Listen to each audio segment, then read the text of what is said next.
The night smelled like juniper smoke and danger. Lark Ellison tasted both on her tongue as the wind pressed the desert against her skin. She had ridden hard to the edge of Dry Needle, a town that kept its secrets the way stone keeps heat. The moon hung low. A white coin slipped into a dark pocket. Somewhere a coyote sang. Somewhere else a man studied her with the patience of a hunter. Inside the Broken Halo saloon, lanterns burned honey gold, sawdust drunk on whiskey, piano sleeping, cards, coins, breath. Lark pushed through the doors, hat brim low, hair tied with a strip of faded blue. Dust clung to her boots. She looked like someone almost gone. That was a kind of safety. Almost gone, people were hard to follow. She asked for water first, then for a quiet corner. The bartender studied her gloves, bullet-scored leather. He poured anyway. The glass was cold. Her throat ached when she swallowed. She kept her back to the wall, the mirror catching the room in a thin silver lie. He stepped out of that lie like a shadow learning to speak. Tall, coat the color of storm rock, a face the desert had carved. Not handsome, more inevitable than that. His eyes were winter blue, the kind of cold that clears the sky after everything else burns away. He did not smile. He did not need to. Men looked at him and checked their holsters. Women looked and remembered promises they had sworn to forget. Cade Mercer. The name moved through the room like a dry whisper. She caught it in the mirror, held it, let it go. She did not know him. She knew the type. Quiet men with steady hands and ledger hearts. Someone had paid him to balance a column that had her name at the top. He did not approach, not yet. He leaned on the bar and ordered coffee. No sugar, no cream. He did not drink it. Steam rose, lost itself in the lamplight. He watched Lark in the glass, the way a wolf watches a river mouth where all the tracks end. Lark set the water down and laced her fingers. Calm on the surface. Underneath, a river in flood. She could leave. She could ride back into the dark and let the night eat her trail.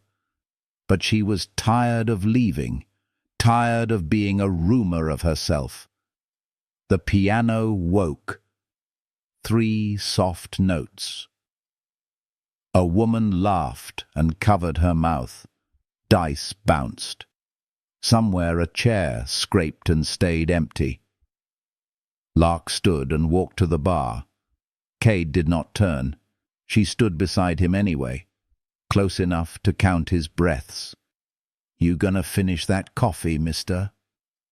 His gaze slid to her, light catching on the edge of cold blue. Maybe is almost yes, or almost no. He did not answer. She lifted the cup and drank. Bitter, clean. She set it down and felt the heat follow her mouth. He watched the way she swallowed. Something changed that neither of them named. "You are far from home," he said. "Home is far from me," she said. "Who are you when you are not anyone else?" The question surprised her. She thought of names she had worn like borrowed coats.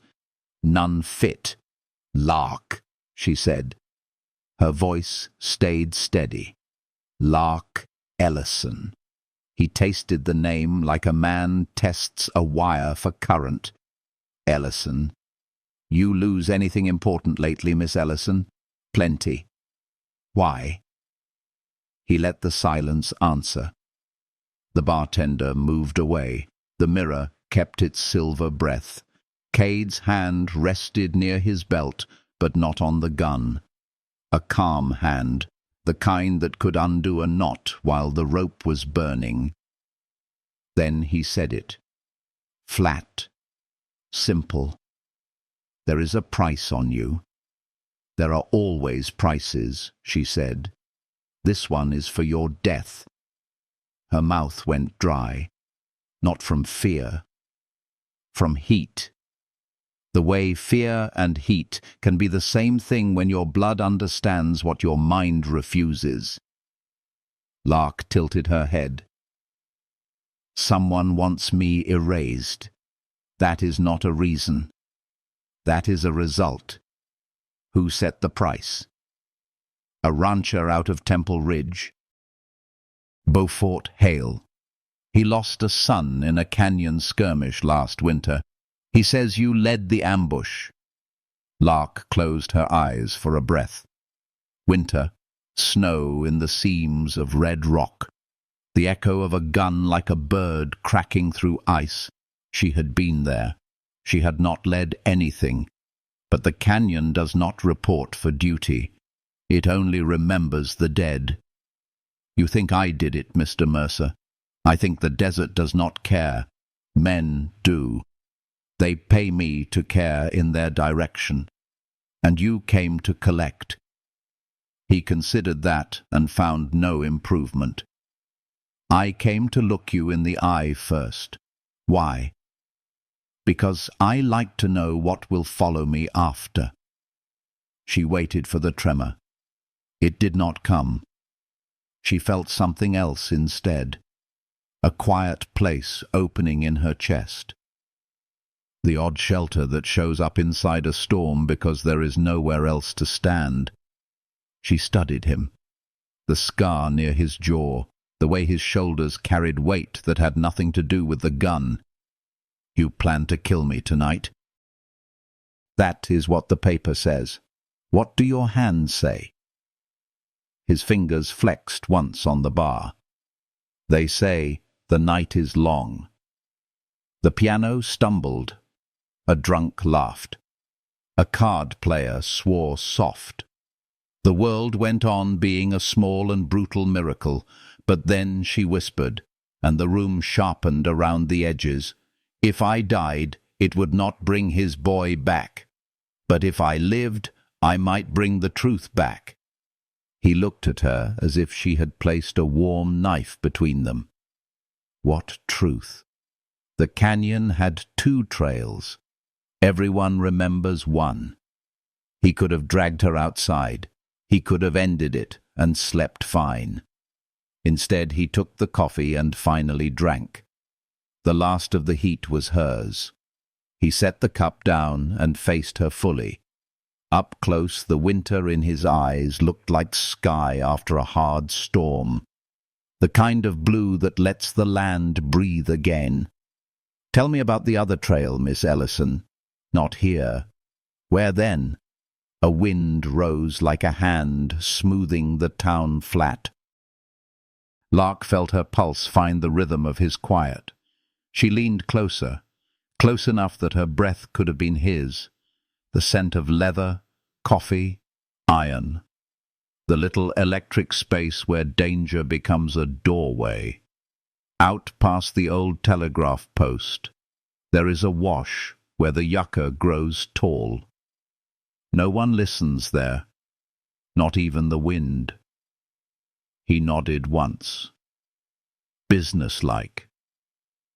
A man stepping into weather he did not expect but understood. He paid for the coffee with a coin that flashed and was gone. You ride with me, he said. I ride ahead, she said. That your way of running, that my way of not dying in an alley. He almost smiled, almost. Meet me by the livery in 5 minutes. She walked away first. The mirror caught her and tried to keep her, but she was already a new shape. The night met her like an accomplice. Stars, dust, the creak of saddle leather. She felt the tremble in her hands and let it be. Fear and heat, the same word, spoken by different mouths. At the livery, horses shifted. Her mare, Juniper, snorted, impatient and alive. Lark checked the cinch, the water skin, the small packet she kept hidden under the saddle blanket. Paper. A map. The other trail drawn in a hand that was not hers. Hoof steps. Cade appeared, leading a dark gelding with a white blaze, the kind of horse that thinks for you when you forget. He mounted without looking at her. She swung into the saddle and found the night opening like a book they would read together or burn. He said, "After you." She touched her heels to Juniper and felt the mare leap into the low, sweet dark. He followed. Close. Not crowding. Present. The town fell behind them. The wash waited ahead, its mouth full of silver grass and quiet paths. If this has warmed a quiet corner of your heart, ride with me a little farther. The truth is not far now, and neither is the danger that will test it. And as the yucca came into view and the wash gathered its shadows, Lark drew a breath that felt like a beginning. The desert changed after midnight. Sound thinned. Time slowed. Even the stars seemed to hold their breath. Lark Ellison rode through that silence, her heartbeat keeping rhythm with the hooves. Cade Mercer's horse followed close behind, his shadow stretching long in the moonlight. The wash opened before them, pale sand, ghostly yucca, a whisper of dry wind. Here, the world had edges sharp enough to cut a lie in half. Lark dismounted first. Her boots sank into cool sand. Cade followed, quiet, watchful. The night pressed close around them, and she felt the weight of his gaze on her back. "You could have run," he said. His voice carried low, rough as gravel in whiskey. "Maybe I still will." He almost smiled, but the desert didn't let softness last. "Then why bring me here?" She brushed dust off her gloves. "Because the canyon story everyone believes isn't true. Tell me." She looked toward the east where black ridges carved the horizon. "They said I led an ambush, that I drew Hale's son into the canyon and left him for dead. But that night, I wasn't the one setting traps. I was running from one." Cade didn't move. His breath stayed steady. Only his hand, resting near his gun, tensed slightly. "Go on." "There was another man there," she said. "Hale's foreman, Marcus DeVere. He wanted the Ridgewater rights, and he wanted Hale's trust gone. He set the boy up. He made it look like I called the shot." Cade's jaw tightened. "You got proof?" Lark turned to her horse, reached under the saddle, and pulled out a folded map wrapped in oilcloth. She handed it to him. He unfolded it under the moonlight. Pale lines, ink fading but clear enough. Names, marks, routes. "DeVere's handwriting," she said. "That's the second trail. The one that led Hale's son into the canyon that night." Cade studied the map for a long time. When he finally looked up, the blue in his eyes wasn't cold anymore, just searching. "You could have handed this to the sheriff," he said. "The sheriff's on DeVere's payroll. Out here, justice is just another man's opinion." The wind shifted. Juniper pawed the ground. Somewhere far off, a coyote cried, the kind of sound that made truth feel fragile. Cade folded the map slowly, his fingers deliberate. "Why tell me this?" "Because you're the only one who came close enough to kill me, and still asked if I had something to say first." He exhaled. "You think that makes me better?" "I think it makes you real."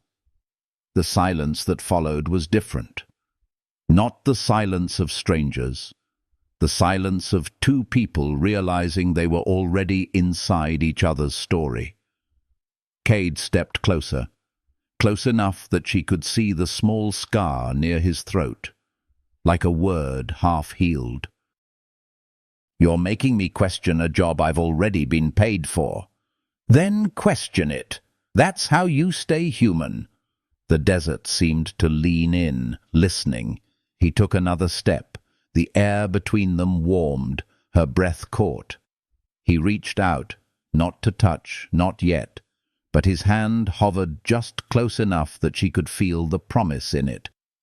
"Tell me something, Miss Ellison," he said quietly.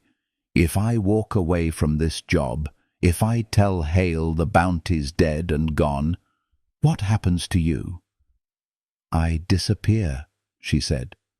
"But not for long.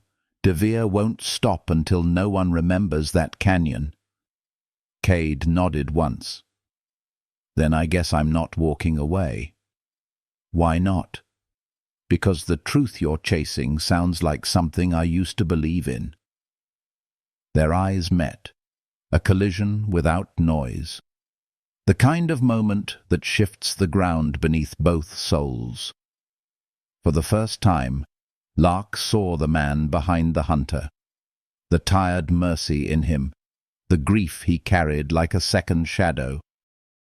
She whispered, "Who did you lose, Cade?" He didn't answer, not with words, just turned his head slightly toward the horizon where the night still hid what it refused to heal. When he finally spoke, his voice broke something soft inside her. "Someone who believed I could be better than the men I hunt." Lark's throat tightened. Maybe she was right. He looked at her. She wasn't. The quiet between them grew heavy again, but not cruel.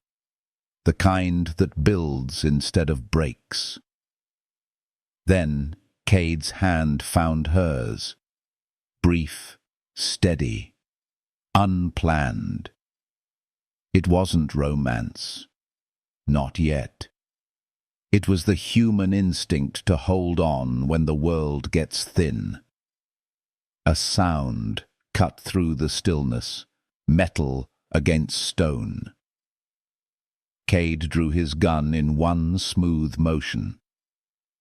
"Stay behind me," he said. Lark froze. From behind a ridge, a horse whinnied, low and sharp. Then a voice echoed, "Mercer, you out here playing savior now?" De Vere. The name felt like poison on the wind. Cade's jaw hardened. "He's early." Lark's fingers tightened around her gloves. "He's not alone." 3 figures appeared at the ridge, rifles catching moonlight. Dust curled around their boots like breath. Cade whispered, "Get to the rocks. Don't make a sound." She moved low, fast, heart hammering. The desert didn't forgive loud hearts. Cade stayed in the open, gun raised, body still. De Vere's voice came closer. "The bounty was for her, not for you. Don't make this harder." "Already is," Cade said. The first shot cracked through the night. Dry, brutal, final. Sand lifted. Horses screamed.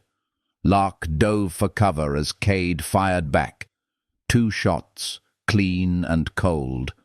The world narrowed to light and sound and breath. Then silence again. When she looked up, the moon had slid behind a cloud. Cade was on one knee, reloading, jaw bleeding from a grazing bullet. One of De Vere's men lay still in the sand. The others had scattered into the dark. Lark crawled to him, voice shaking. "You're hit." "Just kissed," he said. "He'll be back. They always come back." She tore a strip from her sleeve and pressed it to his jaw. He didn't flinch. Their faces were close enough to feel the same air.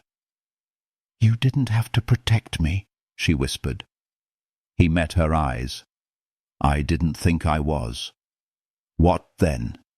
He breathed slow. "Protecting something that finally makes sense." The words landed somewhere deep, a truth neither wanted, but both believed. Lark tied the cloth, hands trembling.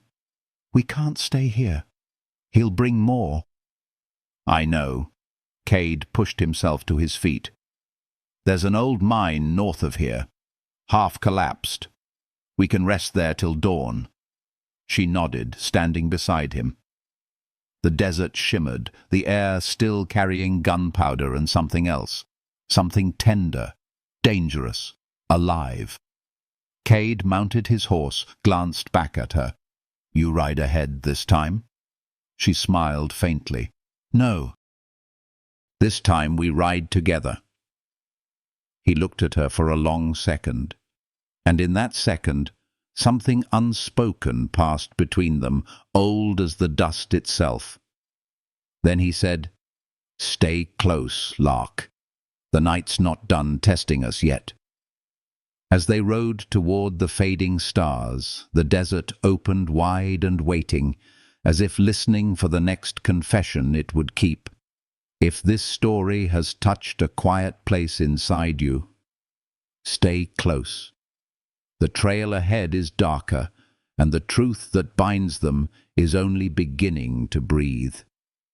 The sun was only a rumor when they reached the old mine. A mouth of black stone opened against the desert ridge.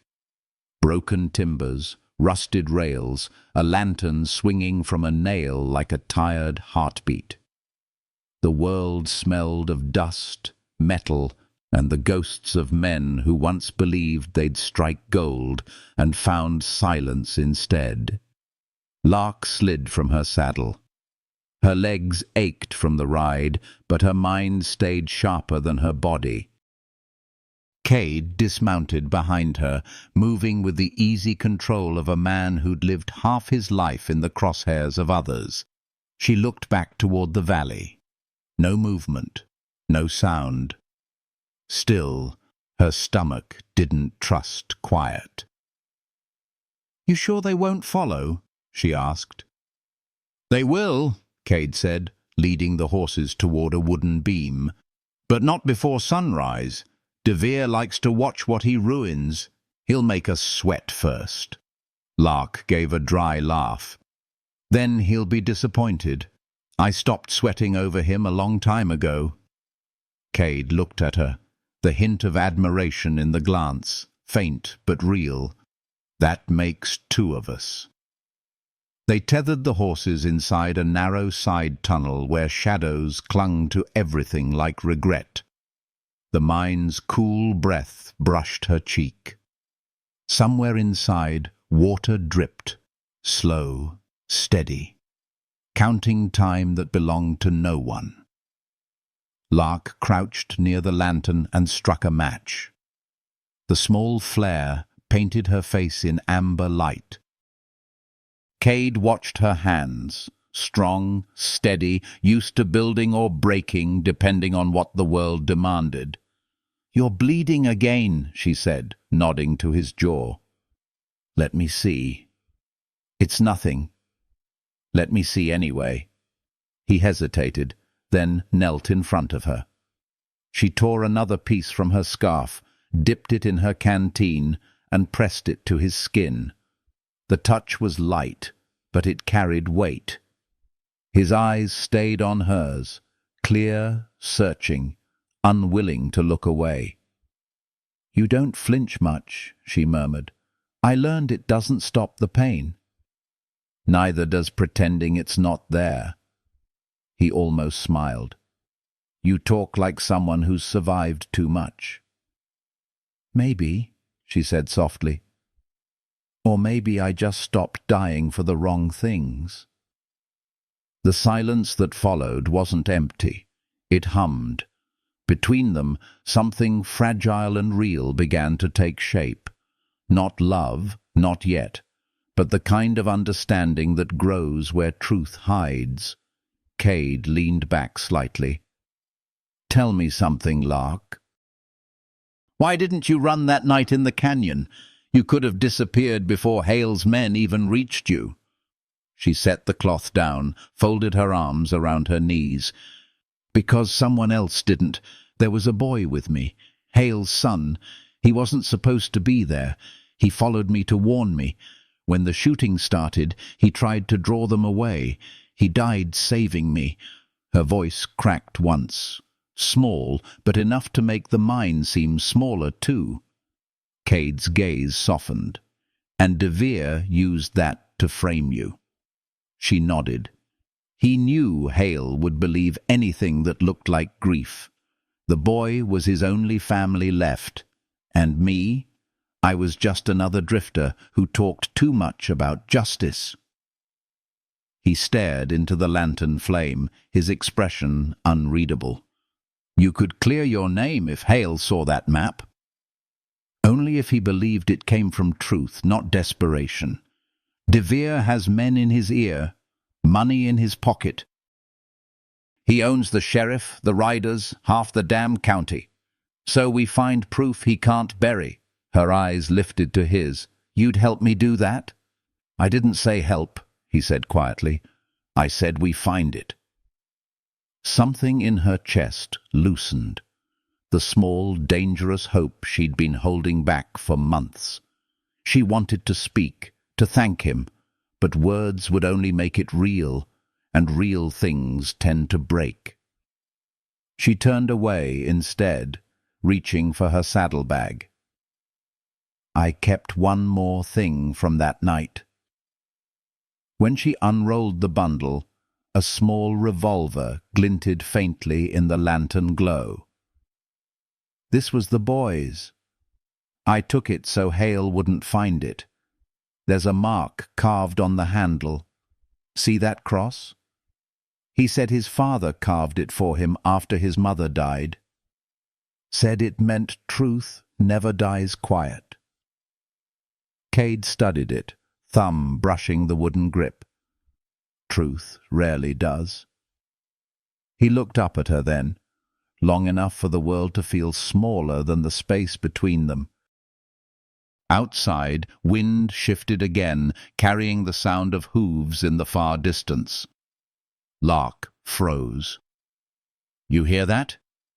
Cade was already moving, gun drawn. He stepped to the mine's mouth and listened.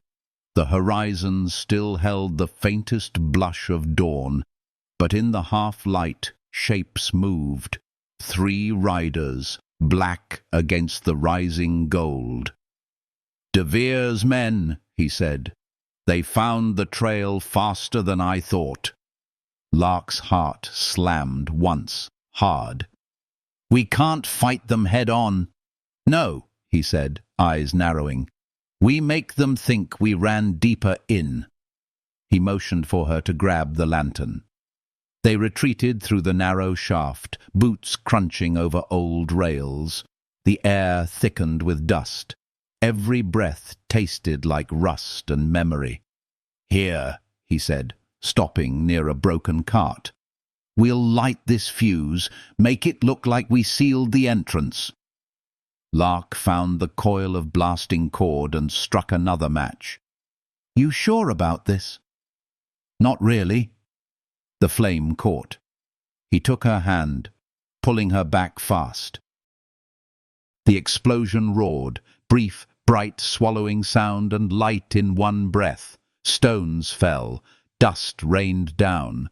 When it cleared, the entrance was half blocked. Moonlight sliced to threads through the cracks. Cade coughed once, then looked at her. "That'll buy us time." Lark nodded, chest heaving. She realized his hand still held hers, tight, protective, reluctant to let go. "Cade," she said softly, "why are you really helping me?" He didn't answer right away. The lantern's glow caught the lines of his face. Tired, scarred, honest. "Because the man they paid me to be wouldn't have listened," he said finally. "And I'm tired of being him." Something inside her trembled. The part that had stopped believing anyone could choose kindness after blood. She whispered, "Then who are you now?"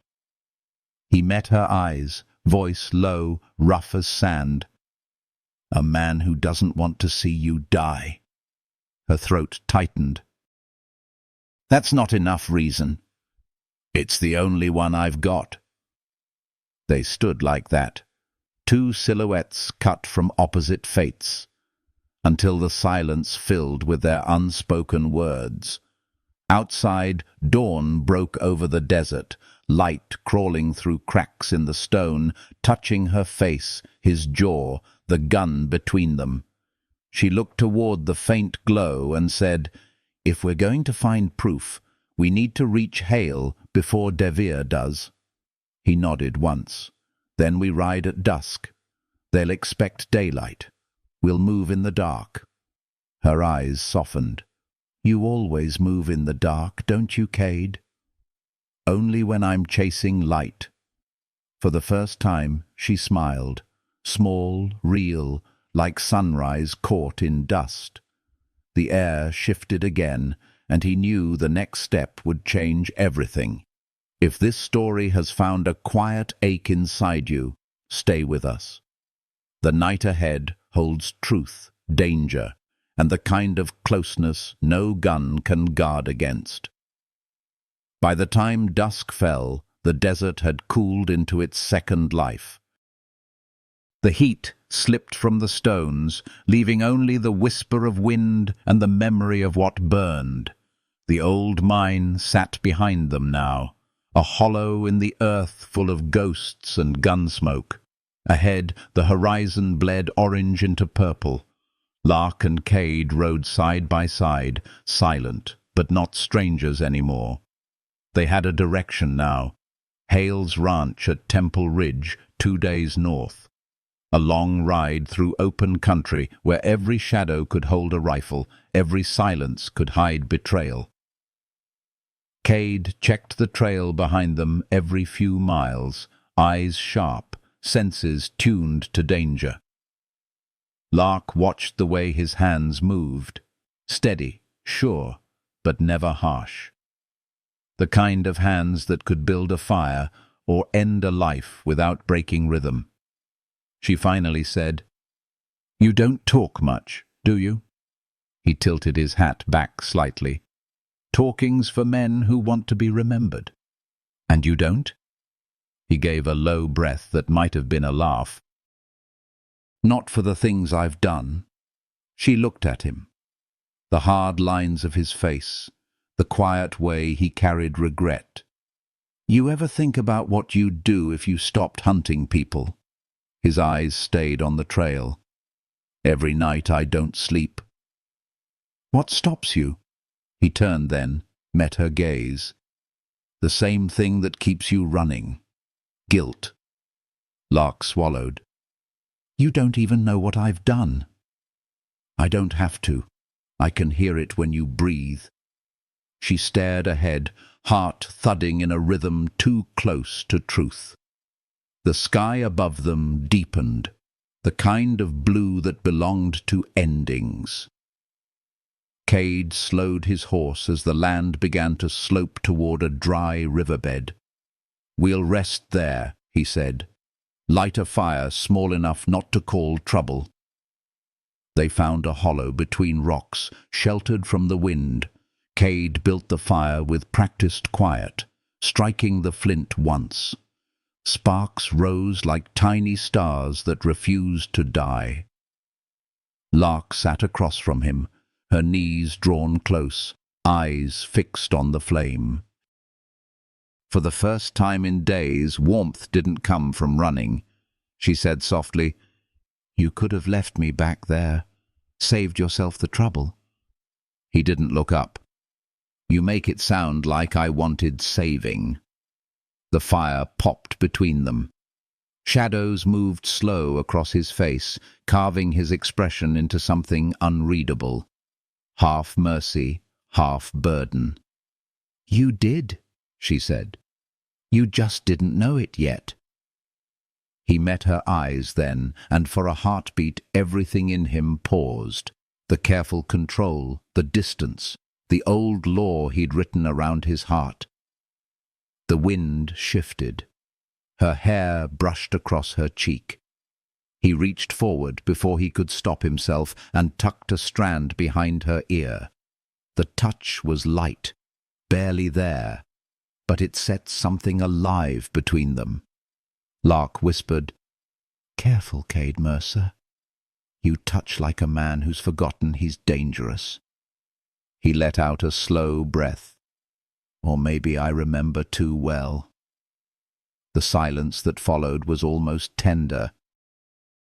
The desert wrapped them close, the fire flickering soft, painting their faces in gold and shadow. Lark's pulse slowed. The ache in her chest, the one she'd carried since that canyon, loosened a little. She wanted to say his name again, not as a question this time, but as a promise she hadn't meant to make. Instead, she asked, "Why do you think De Vere wants me dead so badly?" "Because you know something he doesn't want Hale to learn," Cade said. "Something about that night in the canyon." She nodded. The second trail wasn't just for smuggling. It was an escape route, but it didn't lead away from the canyon.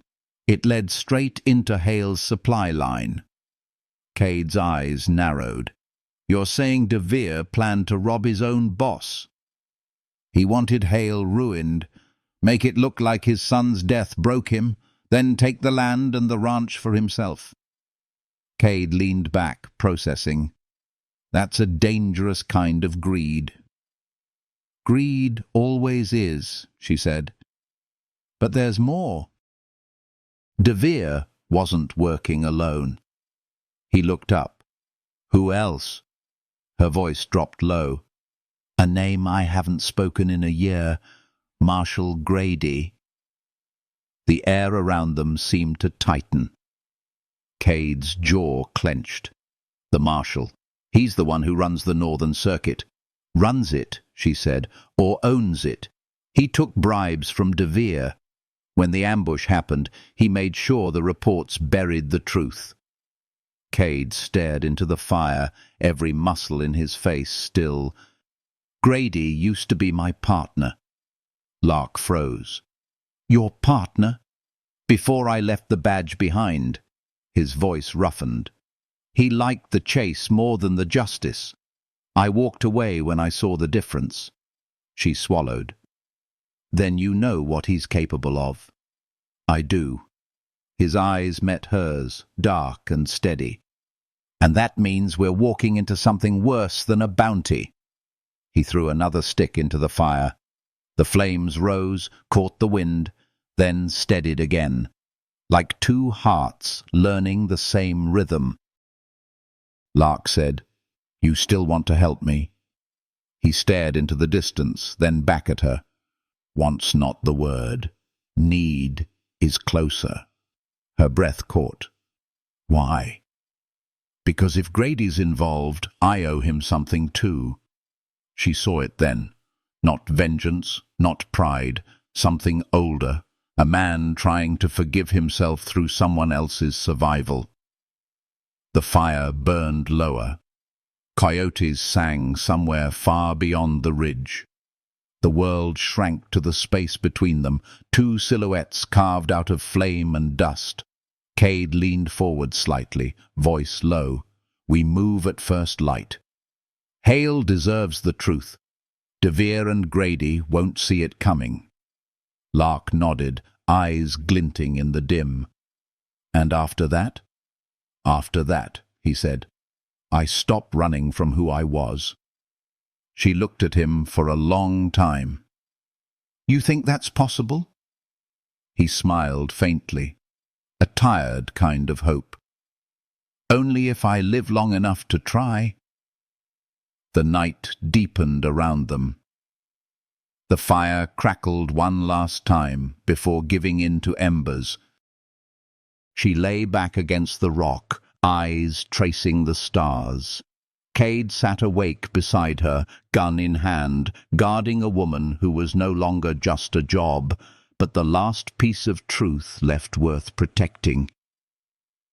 Before sleep took her, she whispered through the quiet, "Cade, what happens if we make it out of this alive?"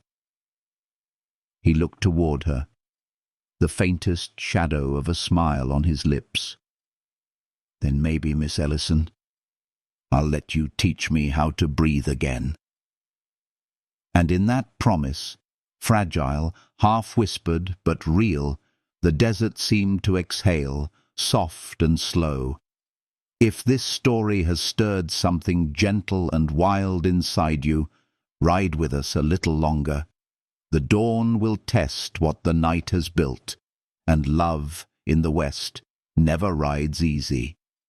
Dawn came thin and pale, the kind that didn't warm so much as warn. The world felt fragile at that hour, half made of mist, half of memory. Cade Mercer saddled his horse without a word. Lark watched him, the early light catching the edge of his jaw, the quiet weight in his movements. They didn't speak for the first mile. The silence between them wasn't distance anymore. It was an understanding. Words were too small for what the night had changed. Lark finally broke it. "You said Marshal Grady was your partner once." He nodded, reins loose in his hands. "Years ago, before I learned what kind of man he was." "What kind was that?" "The kind who thinks law and power mean the same thing." He looked ahead, the horizon already shimmering with heat. "He taught me how to shoot straight, but not how to live straight. I learned that part after he betrayed a man who trusted him." She studied his face. "Someone like you?" "No," he said quietly. "Someone better." The wind took the words, carried them across the sand. She didn't press further. Some ghosts needed to walk beside a man before they left him.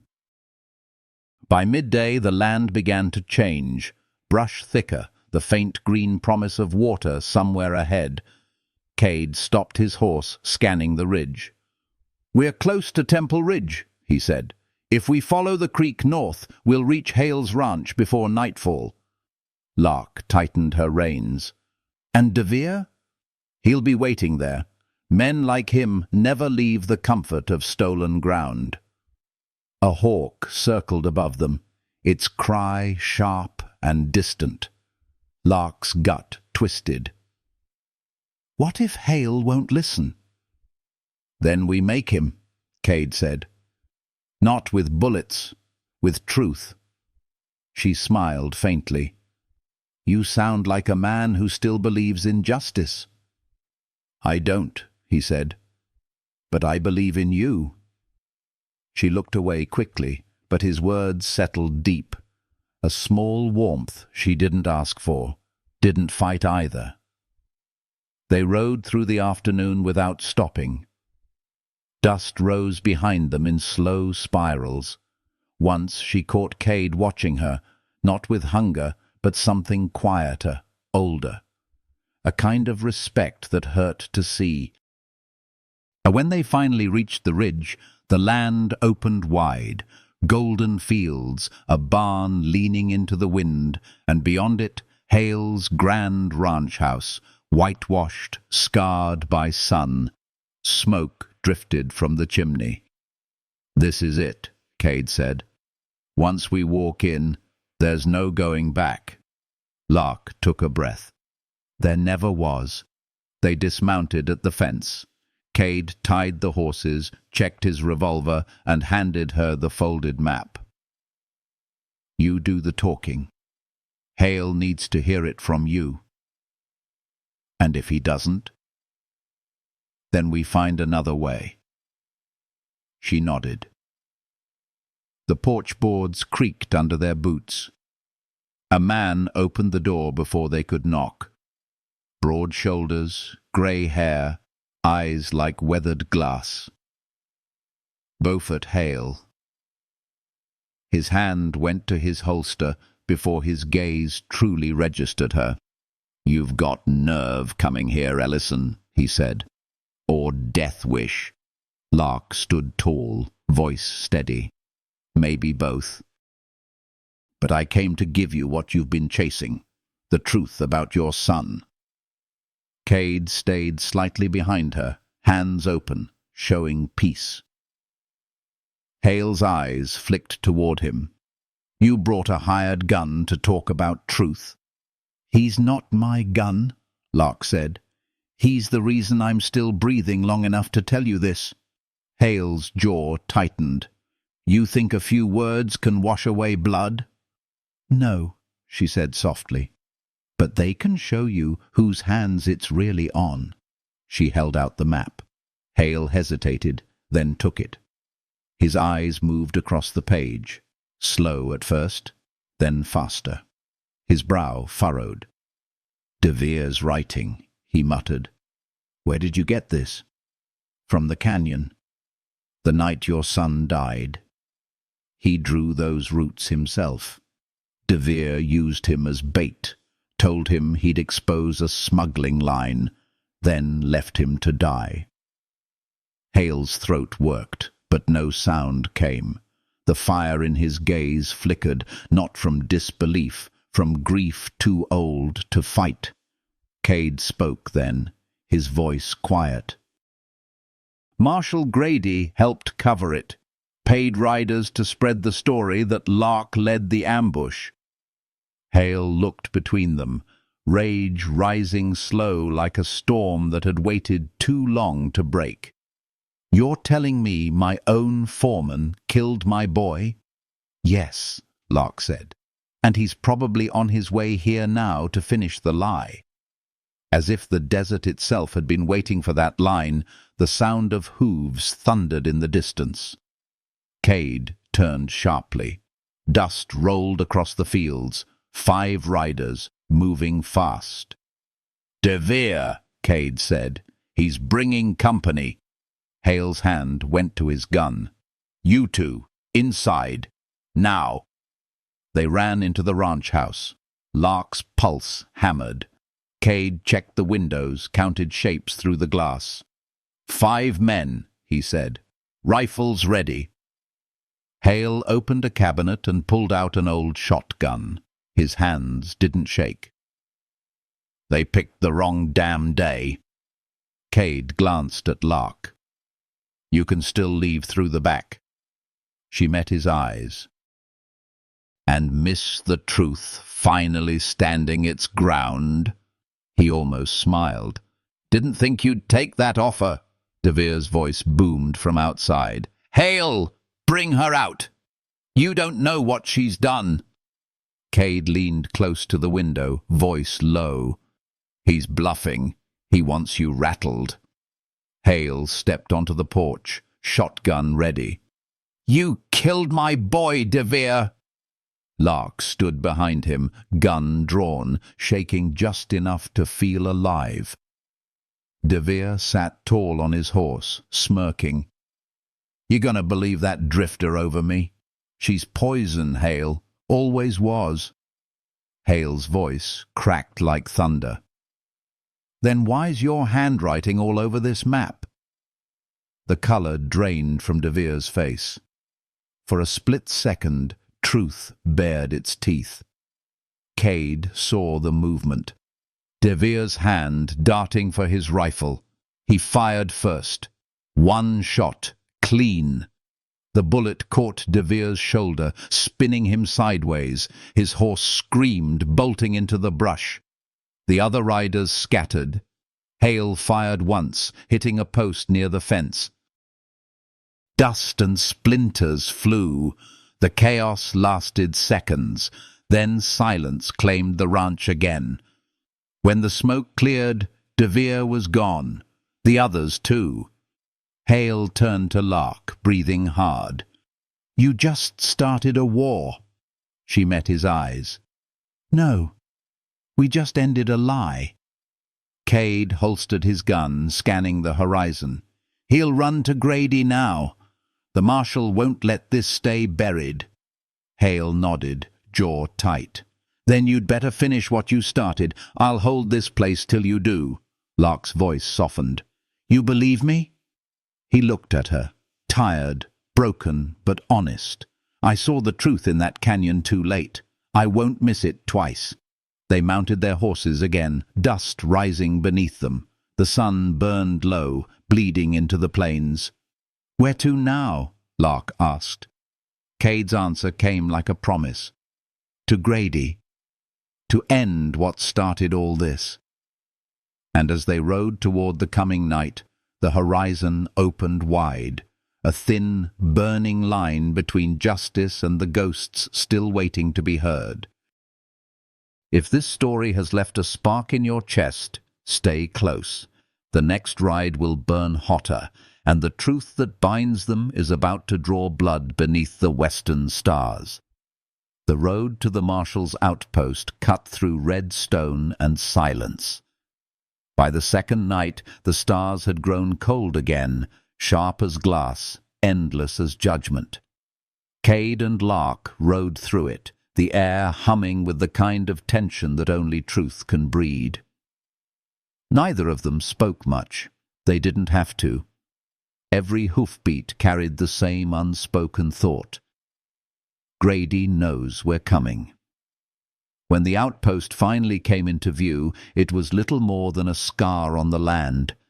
A half-broken jailhouse, a lantern swaying from a crooked post, a single flag faded to the color of smoke. Cade slowed his horse. He'll expect you, Lark said. He'll expect a ghost, Cade replied. Let's not disappoint him. They left the horses behind the ridge. Cade checked his revolver. One spare round, a knife, and the kind of resolve that doesn't look brave until it has to be. Lark tightened her gloves and looked toward the light flickering in the window. Tell me one thing, she whispered. If he offers you a deal, will you take it? He looked at her then, steady, unreadable, the firelight catching in his eyes. No, I came to end something, not bargain with it. She nodded once. Then we end it. They approached from the east, shadows long and shifting. Cade's boots barely made a sound. When they reached the porch, the door creaked open before he could knock. Grady stood there, older than Cade remembered, heavier, but the eyes were still the same, sharp, cold, calculating. Well, Grady said, if it isn't my old partner come back from the dust. Cade didn't move. You've been busy, Marshal. Grady smiled, but it didn't touch his face. Keeping orders a full-time job. Not everyone has the stomach for it. Lark stepped into the lamplight beside Cade. The Marshal's gaze slid over her, dismissive, cruel. And you must be the trouble he's been chasing. Cade's hand twitched near his belt. She's the truth you buried. Grady chuckled. Truth doesn't last out here, son. The wind erases it quicker than blood dries. He turned and walked back into the office, gesturing for them to follow. Come on, then. Let's talk like civilized folks before the night gets ugly. The room smelled of whiskey and gun oil, papers scattered across the desk, maps pinned to the walls, lines of territory, patrol routes, bribes disguised as contracts. Lark saw the signature on half of them. Marcus de Vere. You were in on it from the start, she said. Grady poured himself a drink. You think men like de Vere do anything without the law's blessing? He pays. I look the other way. Everyone sleeps easier. Except Hale's son, Cade said. The marshal's jaw tightened. Boy got himself caught in a crossfire he didn't understand. I didn't pull the trigger. No, Cade said quietly. You just built the cage. The air thickened.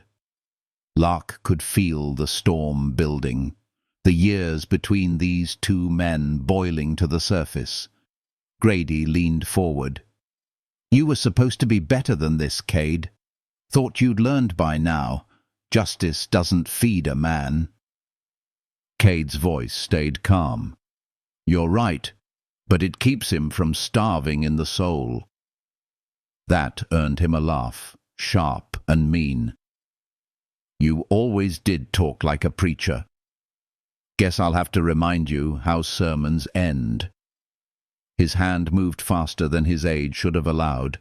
A flash of metal, a gun clearing its holster. But Cade was already there. 2 shots cracked through the small room, thunder folded in wood and dust. Lark's heart stopped. Smoke filled the air. When it cleared, Grady was still standing, barely. Blood blossomed on his sleeve, his pistol smoking. Cade had taken a bullet in the shoulder, dropped to one knee. Lark darted forward, firing once. Her shot hit the lamp, shattering glass and spilling flame across the desk. The marshal cursed, kicking the fire aside, but the papers caught, De Vere's contracts curling into ash. Those were my records, Grady roared. Exactly, Lark said. She grabbed Cade's arm, pulling him toward the door. We have to go. He staggered, but stayed upright, blood trailing down his sleeve. Behind them, Grady shouted, voice cracking like dry wood. You can run, but the law will follow you both to hell. Outside, the wind tore at the flames, scattering embers into the night. Lark half-dragged Cade to the horses. He winced, jaw tight. Still think you don't need saving, she muttered. He managed a rough smile. Didn't say that. She mounted and pulled him up behind her. His arm wrapped around her waist, warm and trembling, blood soaking through her shirt. She felt his breath against her neck, ragged, human, alive. They rode hard into the dark. The desert opened before them like a wound refusing to close. Every hoofbeat echoed like a heartbeat, every gust of wind whispering the names of the dead. When they finally stopped miles from the burning outpost, Cade slid off the horse and sank to the ground. Lark tore his shirt open, pressing her hands to the wound. It's not deep, she said, voice shaking. Bullet grazed the shoulder. You'll live. He caught her wrist gently. That's the second time you've said that. Don't make me regret it. He smiled faintly, the pain dimming behind it. You're getting good at saving me. Someone has to, she said. You're too stubborn to save yourself. The night settled around them. The fire from the outpost flickered on the horizon, a small, dying light in an endless dark. Cade leaned back against a rock, breath slowing. You know what happens next, don't you? He said. Lark wiped her hands on her coat. De Vere will come looking. He'll come fast, Cade said. He'll bring more men, and he won't make the same mistake twice. She looked at him, her voice quiet but certain. Then we don't give him the chance. He nodded, eyes heavy. We'll need help. Hale, maybe the ranchers who still remember what his name meant. She sat beside him, close enough to feel the heat from his skin. You think they'll follow us? I think they're tired of being bought. The silence stretched again, but this time it was softer, the kind that hummed with something unspoken, gratitude, maybe even peace. Lark's head tilted against his shoulder. He didn't move, didn't breathe too loud, afraid to break the moment. "Cade," she whispered. "Yeah?" "You ever wish you'd just kept riding? Never stopped anywhere long enough to care?" He smiled. Tired, real. "Until tonight, maybe." Her hand found his, fingers laced. Not promise, not confession. Just survival, finding something it could trust. Far off, the desert wind carried the faint sound of hoofbeats, distant, but coming. Lark listened, then whispered against the quiet. Then it settled. "Tomorrow, we stop running." And under that wide, merciless sky, the outlaw and the hunted woman leaned into the dark, their hearts learning the rhythm of the same fight. If this story has reached the quiet part of you that still believes in firelight and redemption, stay close. The dawn will bring reckoning, and the West never forgives without asking what love is worth. The dawn crawled slow across the desert, painting everything in shades of rust and gold. Lark woke to the scent of dust and blood. Cade still slept beside her, his wound bound in torn cloth, his breath shallow but steady. For a long moment she just watched him, the rise and fall of his chest, the faint line of exhaustion on his face. He looked younger in sleep, as if the desert had eased its hold on him, if only for a few hours. She stood and walked to the ridge. The horizon shimmered with heat, even this early. Beyond the dunes, thin trails of dust twisted upward.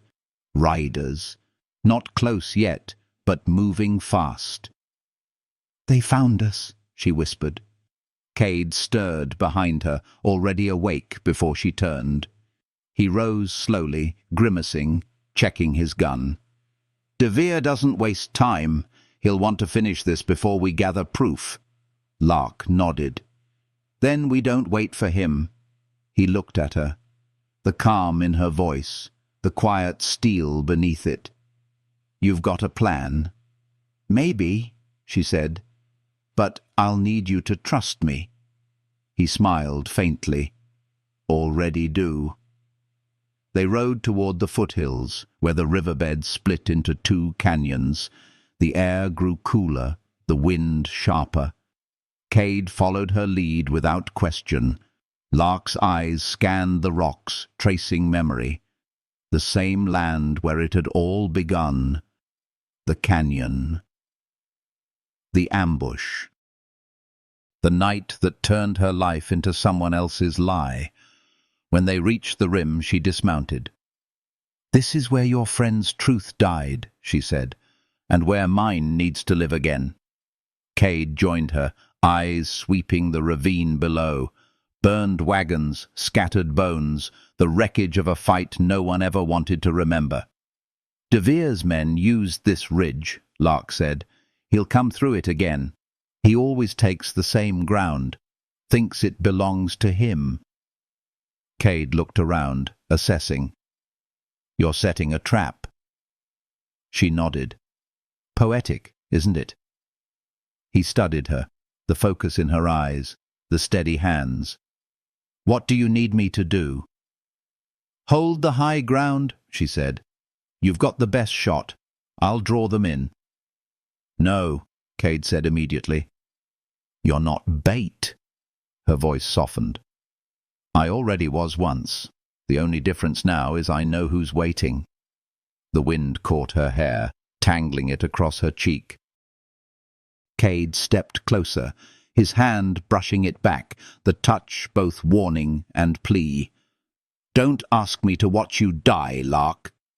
"Then don't watch," she said. "Ride down after, if I fail." He stared at her for a long moment, something breaking quietly in his eyes. Then he exhaled, long and slow. "You won't fail." He climbed to the ridge above, setting his rifle along the stone. Lark stayed below, near the wrecked wagon, checking her revolver. Every movement felt like déjà vu, except this time she wasn't running. By noon, the echo of hooves rolled through the canyon. De Vere's voice followed, coarse and confident. "Ellison, you're making this harder than it needs to be." Lark stepped into the open, gun at her side. Her voice rang clear across the stone. "You made it hard the day you killed a boy who trusted you." De Vere reined his horse, sneering. "Still spinning stories, are you? You'll die with lies in your mouth. Then let's see if the canyon remembers truth better than you do." He raised his hand. "Kill her." Gunfire exploded, sharp, chaotic, echoing off the rock walls. Lark dove behind the wagon, bullets shattering old wood. Cade fired from above, 1, 2, 3 precise shots. 2 riders fell before they even saw him. De Vere's men scattered, confused. Cade shifted position, firing again. Dust filled the air. The sound of horses screaming blended with the crack of rifles. Lark moved low, fast, her revolver steady. She caught one man flanking left, a clean shot through the arm. He dropped his gun and ran. Then silence. De Vere sat his horse in the middle of the canyon, smoke curling from his pistol. "You never did know when to quit, Ellison. And you never learned how to tell the truth," she said. He laughed, bitter and breathless. "Truth don't buy land. Lies do." She stepped forward. "Not today." He fired first. She felt the heat of the bullet graze her side. Her own shot followed, faster, truer. It struck his shoulder, spinning him off his horse. He hit the ground hard, rolled, and came up on one knee, reaching for the gun again. Cade's shot rang from above, clean, final. De Vere dropped. The echo of it lingered, long after the wind took the sound away. For a long moment there was only breathing, dust, silence, the kind that feels too big for the body to hold. Cade descended the ridge slowly, rifle slung over his shoulder.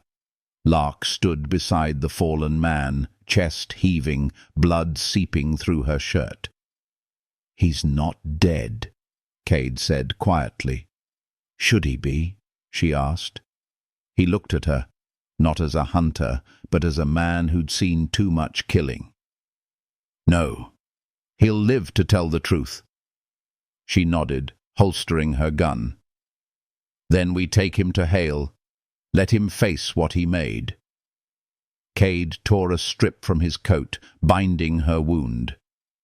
His fingers were gentle. "You're bleeding." "So are you," she said. He smiled faintly. "Guess we're even."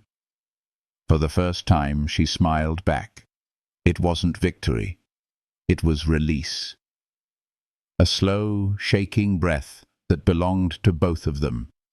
As they tied De Vere's hands and loaded him onto the horse, the sky began to turn again, the deep gold of a day that had burned too long. Cade mounted, watching her. "Once we deliver him, what then?" Lark looked toward the fading horizon. "Then I stop being a ghost." He nodded. "And me?" She met his eyes, steady and soft. "Maybe you finally get to be a man again." The sun slid low, casting their shadows long across the canyon floor. 2 riders, 1 prisoner, and a story the desert would finally tell right. If this story has stirred something wild and tender in your heart, stay close. The storm ahead carries reckoning, and the kind of love that only the West dares to test. The road back to Temple Ridge felt longer than the ride out. Cade and Lark rode in silence. The bound figure of Marcus de Vere slumped between them, tied to his horse like a man who'd finally run out of lies. The canyon faded behind, its shadows lingering on their faces like half-healed scars. By the time the first lights of Hale's ranch appeared, the air had cooled to steel. The stars returned, bright, merciless witnesses to everything the day had taken. Hale was waiting on the porch, shotgun resting against his knee, the lamplight painting his tired eyes in amber. When he saw the three riders, he didn't move. Only when Cade dragged de Vere down and threw him into the dirt did he stand.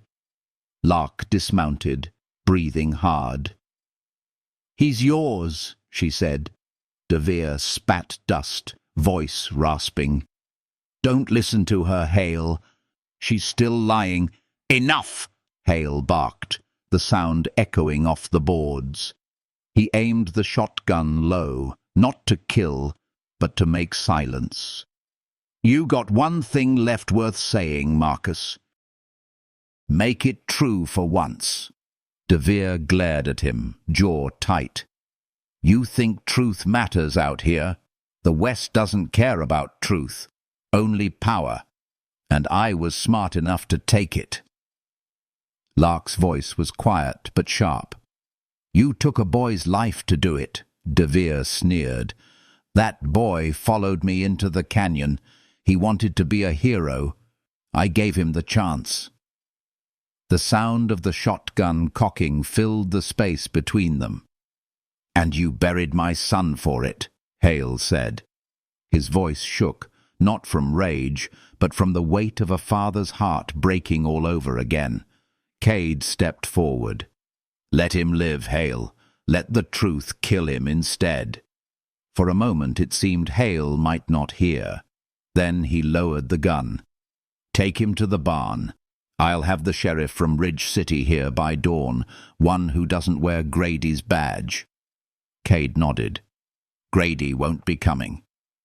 Hale looked up sharply. "You sure?" Cade's eyes hardened. "I made sure."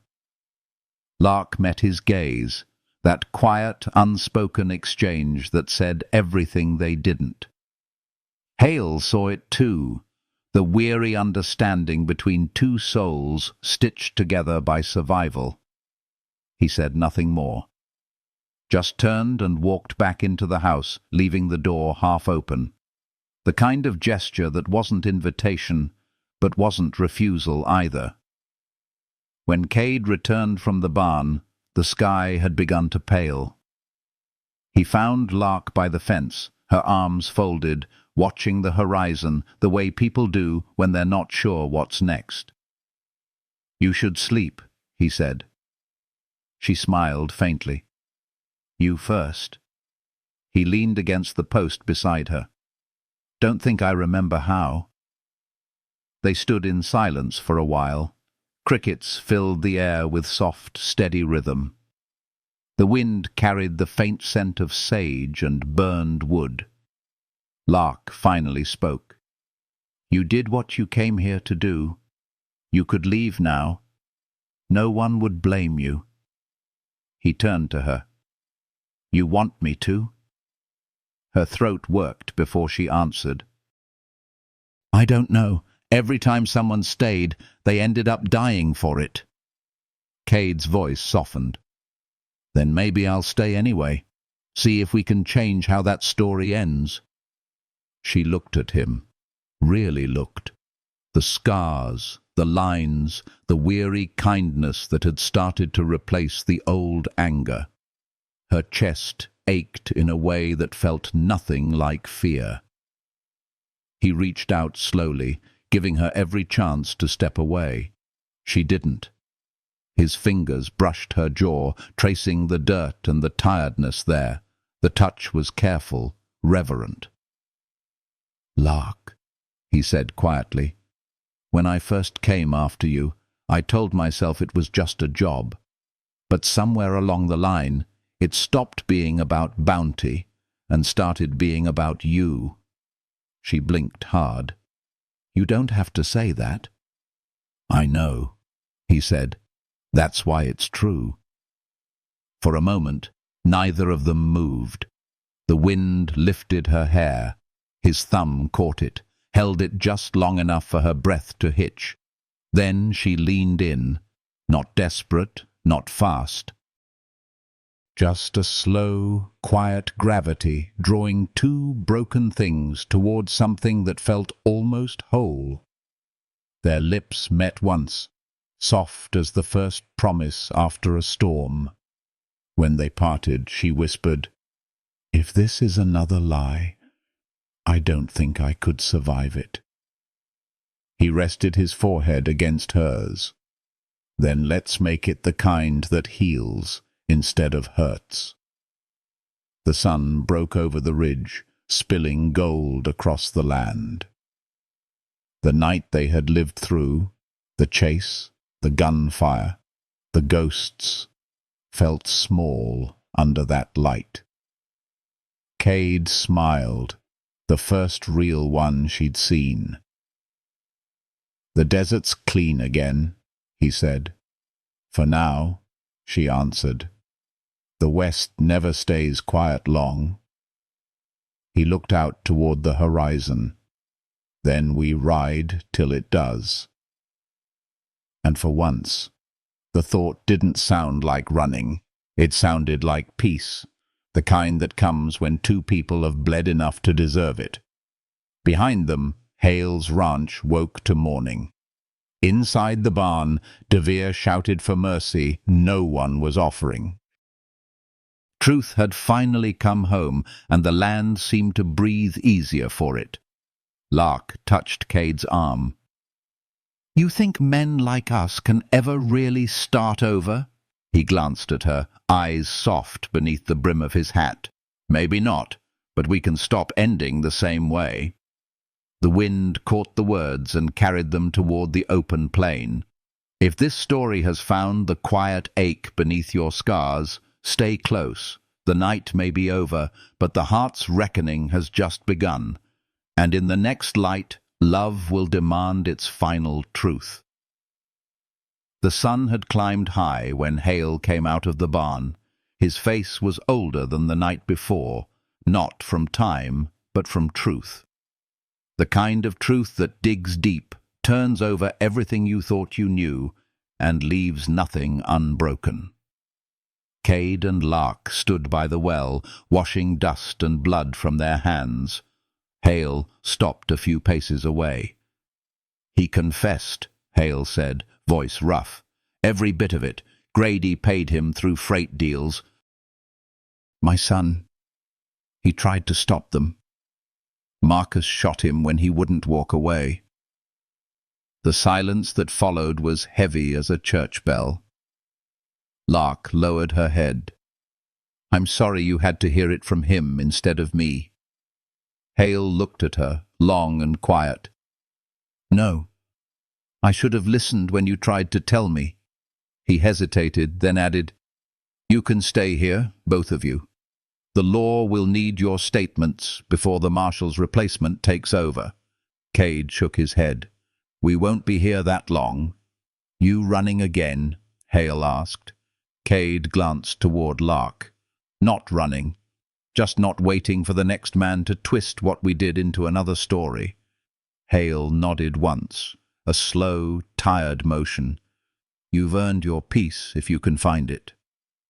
He turned back toward the house, his boots crunching softly against the dirt. Lark watched him go.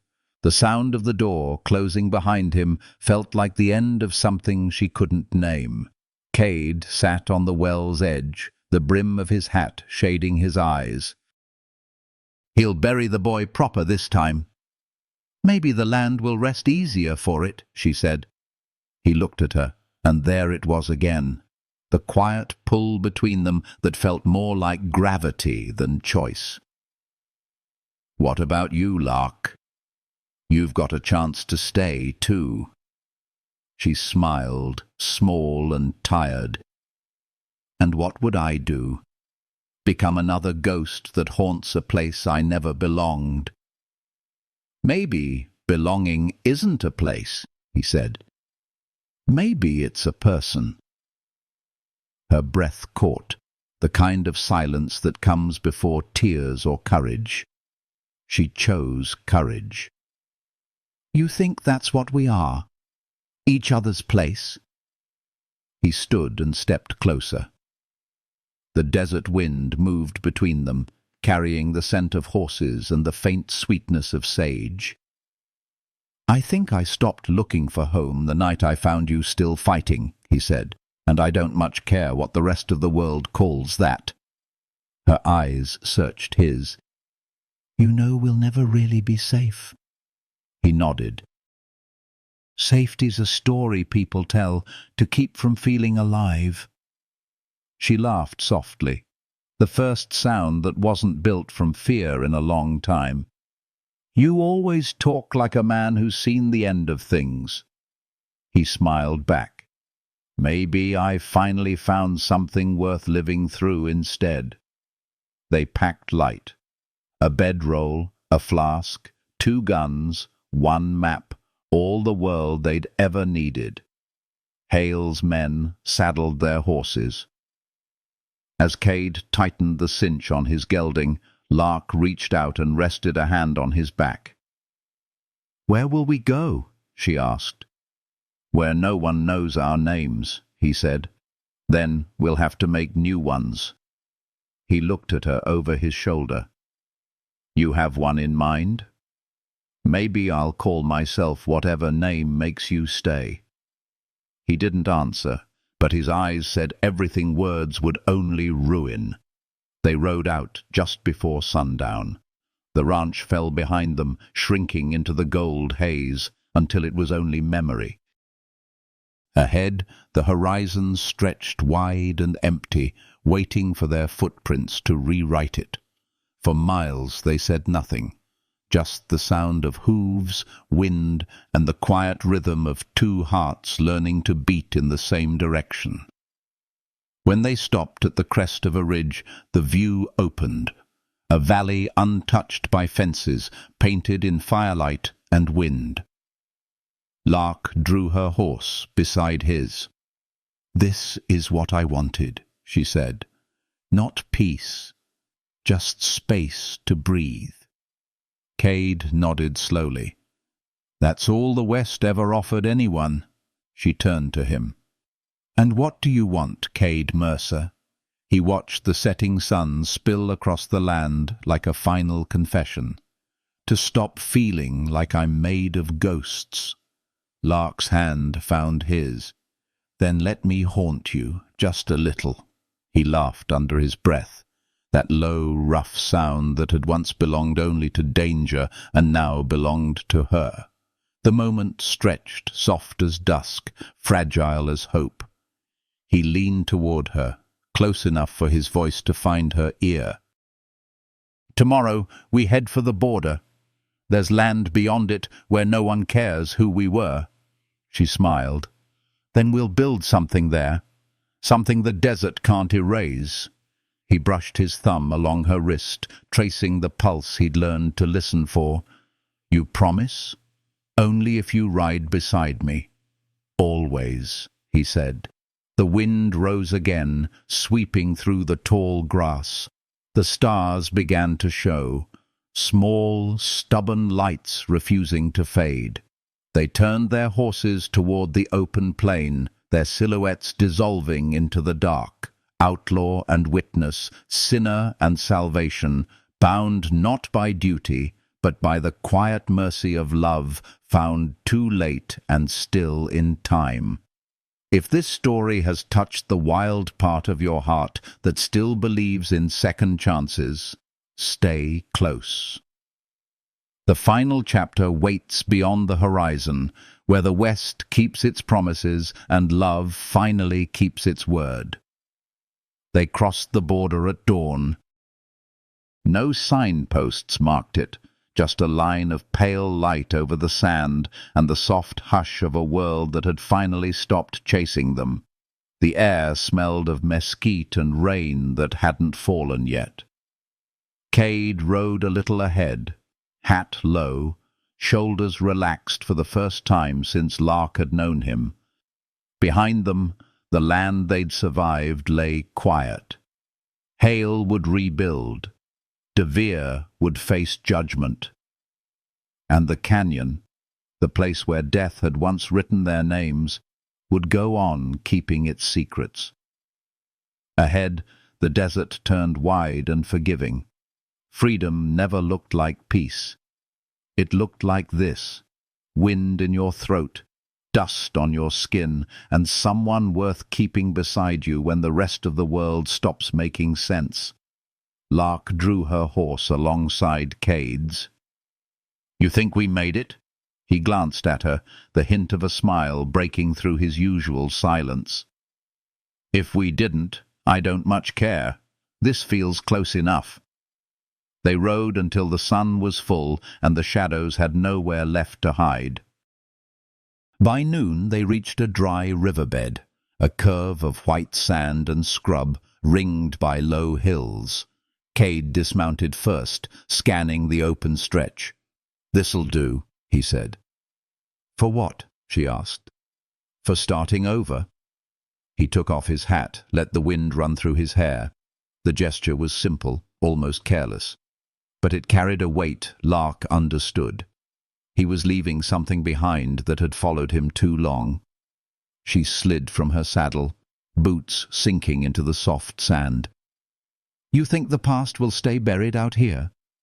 "Nothing stays buried," he said. "But maybe it stops haunting." They unpacked in silence. 2 bedrolls, a small fire, a pot of coffee that tasted like courage more than comfort. Cade watched her as she stirred the embers, her hair catching the morning light like wildfire tamed by patience. He said quietly, "You could still go back. Hale'd take care of you." She looked up. "I've spent my whole life running from men who thought that meant safety." A pause. A smile that didn't quite reach her eyes. "You're the first one who ever rode beside me instead." He didn't answer, not with words. He just reached out, tracing a small cut on her cheek with the gentlest touch, his thumb moving as if afraid to wake her. "You're not running anymore," he said. "Neither are you," she replied. For a long time, there was only the fire, the wind, and the low hum of 2 lives finally learning the sound of quiet. When the sun began to set, painting everything in gold and shadow, Lark leaned against him, her head resting on his shoulder. "What now, Cade Mercer?" He thought for a while before answering. "Now we build something small enough to keep and strong enough to outlast us." She smiled. "That sounds like love." He nodded slowly. "If that's what it is, I'm not running from it." She turned her face toward his, her voice soft as dusk. "Then don't ever." He kissed her, not the way desperate men kiss, but the way the land meets the rain after years of waiting, slow, certain, grateful. The firelight caught in his eyes, turning blue to gold. When they parted, she whispered, "Guess we're both ghosts no more." He smiled. "No, just 2 stories that finally found the same ending." The night deepened, stars unfurling above them like 1,000 tiny promises. Somewhere far off, a coyote sang, not mourning, but remembering. The sound folded into the wind, carrying it across the open plain where no one would ever chase them again. Lark lay beside him, the warmth of his body grounding her to a world she had almost lost faith in. Cade's voice drifted low, half prayer, half truth. "I used to think the West belonged to men who could draw fastest," he said. "Now I think it belongs to the ones who still believe in second chances." She smiled against his chest. "Then I guess we own a piece of it." He chuckled softly. "Reckon we do?" The fire burned low, then lower, until it was only red coals and silence. Lark's hand found his, their fingers fitting easy now, like they'd always known how. The desert slept around them, unafraid at last. And when the dawn came again, it rose over two riders who no longer needed to run, not from law, not from ghosts, not from love. They rode into the new day together, the trails stretching ahead like a promise that might just hold. If this story has warmed that quiet, wandering part of your soul, let it linger, like, share, or leave a word by the firelight. Your voice keeps this western fire alive for the next ride.